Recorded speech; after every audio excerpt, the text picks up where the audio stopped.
You buckle in without thinking about it. Click. Half a second. You've done it 10,000 times and never once felt it. Now picture reaching for a wheel that isn't there. Just two small rings sitting in your lap like the dials on a safe. That's not a concept car from some designer's sketchbook. That's a real car on real roads in 1965. I sat in one. Ford's idea of the future. No wheel at all. Just two dials and a promise that this was progress. Sit down. I want to tell you about the years before your car had to answer for anything. And before we're done, I'm going to tell you about a baby seat, hammock really, that had the word safe printed right on the box and was held onto the car by the gutter, the one built to carry off rainwater. Hang on to that. We'll get there. Here's what we didn't have back then. No crash tests. Not real ones. Not required ones. No agency watching. No standard for what a car had to survive or what it was allowed to do to the people riding inside it. No padding, no sensors, no airbag, no crumple zone.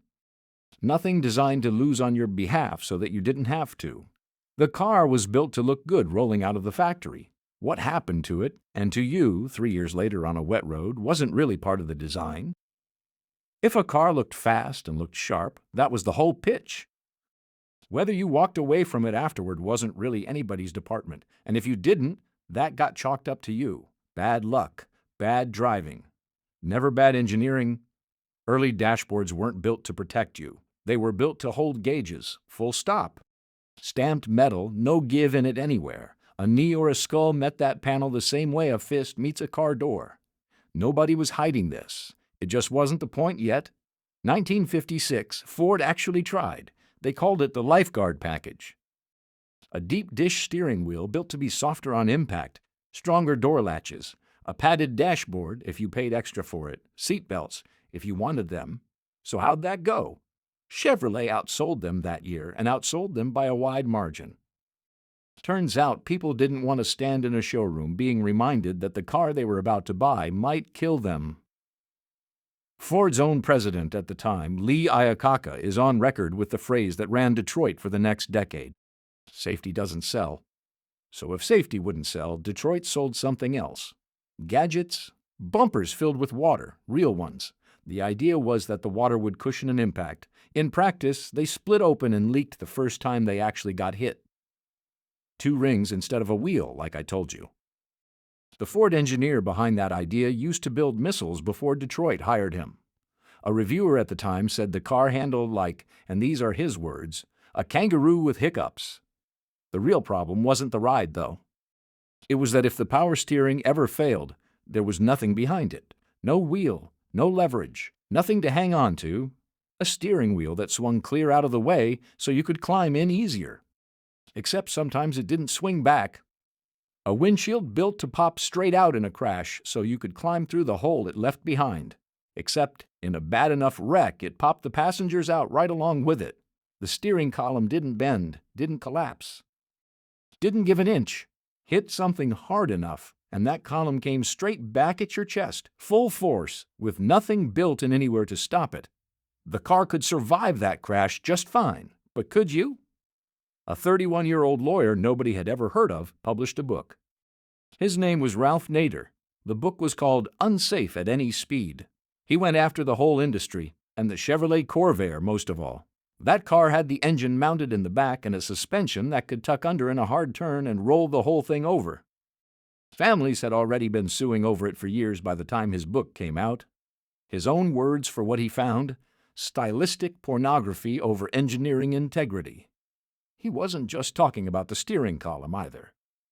He looked at those big chrome bumpers and sloped grills everybody loved the look of and pointed out plainly that the shape of them could drag a pedestrian down and under the car instead of clear of it. The industry had its own phrase, too, for blaming the driver instead of the car. They called him the nut behind the wheel, as if the problem was always the hands on the wheel and never the wheel itself, or the column behind it, or the tank underneath the whole thing. 47,089 people died on American roads in 1965. The number climbed the following year. Congress held hearings that March. By September of 1966, the president had signed the law that created the first real federal safety standards this country ever had. Fast for government. 1968. Collapsible steering columns required. Shoulder belts required. Padded dashboards required. So did that fix it? Mostly. Not all the way. There was still one more lesson Detroit had to learn the hard way, and it came with a name still infamous today. Ford put the fuel tank behind the rear axle. Thin walls, bolts from the differential sitting right up against it. Get rear-ended hard enough, and that tank could rupture. Company records later showed they'd crash-tested that car more than 40 times before it ever reached a showroom. Above 25 miles an hour, the tank ruptured in every single one of those tests. They knew there was a memo, a real one. It ran the numbers. What it would cost to fix the tank against what it would cost to settle with the families of the people who didn't survive without it. They put a price on a human life, $200,000. And the math said fixing it wasn't worth the money. Nobody agrees on exactly how many people that decision cost. The official count is 27. Investigative reporting at the time put the real number somewhere between 500 and 900. Either number is somebody's kid or somebody's mother, who didn't have to die that way. By the time the government forced the issue, Ford recalled about 1.5 million of those cars. Years too late for the families already counting their dead. Now here's the part I told you to hang on to. Australia, 1970. Investigators went looking at what was actually being sold to parents to keep their children safe in a car. One seat costs $2 or $3. In a crash, it unhooked itself completely. Child and all, thrown forward. One of those seats even had a padded bar across the front, the kind of thing that looks reassuring on a store shelf. The engineer who tested it said flatly that the padding did nothing at all.